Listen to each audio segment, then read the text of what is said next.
And the last one I'll talk about is buy and hold. And I will tell you that in 10 years, you're going to sit down and you're going to do the math. You're going to measure your financial success. 10 years from now, you're going to say, assets minus liability, what is my net worth?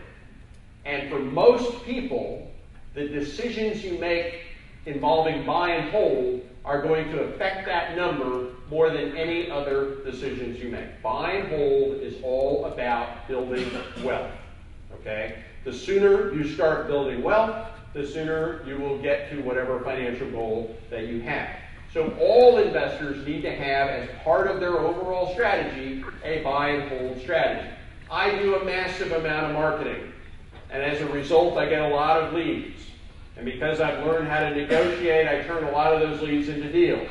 And after I get the deal, I have a choice. I can sell it, in which case I get income, or I can keep it, in which case I get wealth. I have a choice. I've got $50,000 of equity in this deal. I can sell it and I get $50,000 cash.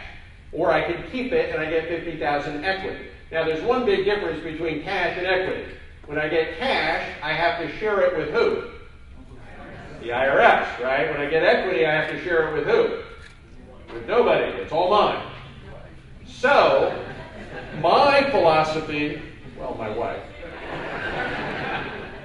So my philosophy is I need to make money. We all need to make money, right? I've got a lifestyle. I've got to pay for my lifestyle. And my lifestyle costs a certain amount of money.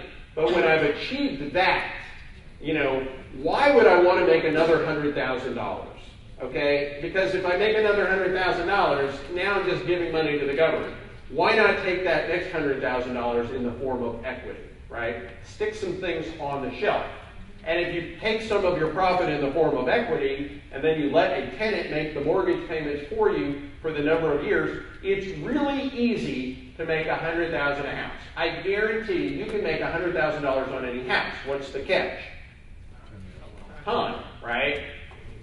If you buy a good house in a good neighborhood, it might only take you 5 years. If you buy a crappy house in a crappy neighborhood, it might take you 15 years, right? So it's really not how much you make per house, it's how long it takes you per house. And that's why I would argue you want to buy the better properties in the better neighborhoods. Normally when I'm flipping properties, I don't care that much where it is. I just care what can I buy it for, what can I sell it for, how long is it going to take to sell, so I'm going to look at the inventory associated with selling it. But that's all I really care. I'm not going to live in it, I'm not going to keep it, I'm not going to wait for it to appreciate. But if I'm looking for appreciation, I'm going to look more at the location. So you buy these properties. Now you have some choices, right? You can buy them subject to. We talked about how to do that. You can buy them with owner financing. You can buy them with conventional financing if you can get it. And then you rent it to get somebody else to pay for the mortgage while you're keeping it. And then you hold it for, 5, 10, 15, however long you want. And you sell it. And it's really easy, like I said, to make $100,000 or more per house.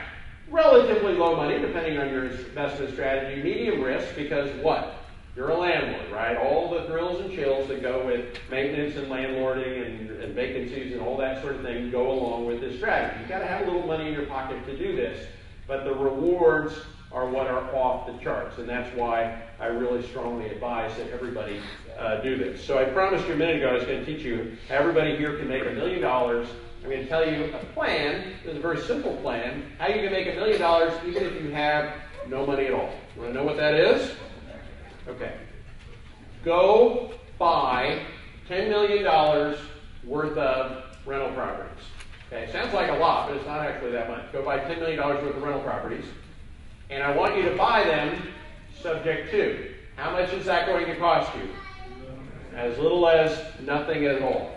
So now you own $10 million worth of rental properties, and you've got tenants that are making the mortgage payments, and now all you have to do is wait until those properties go up 10% in value. You just made $1 million, and it cost you absolutely nothing.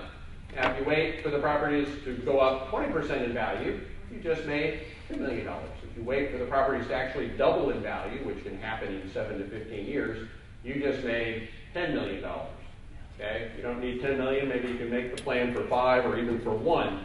It's not that hard. It does take some specialized skill. But I have friends who do exactly that strategy. Chanel and I do exactly that strategy. We own many millions of dollars, about $10 million worth of real estate, exactly using that strategy. By the way, on the $10 million worth of real estate that we own, we only owe a little over $4 million in terms of all the loans, because we bought some good properties in good locations that went up in value.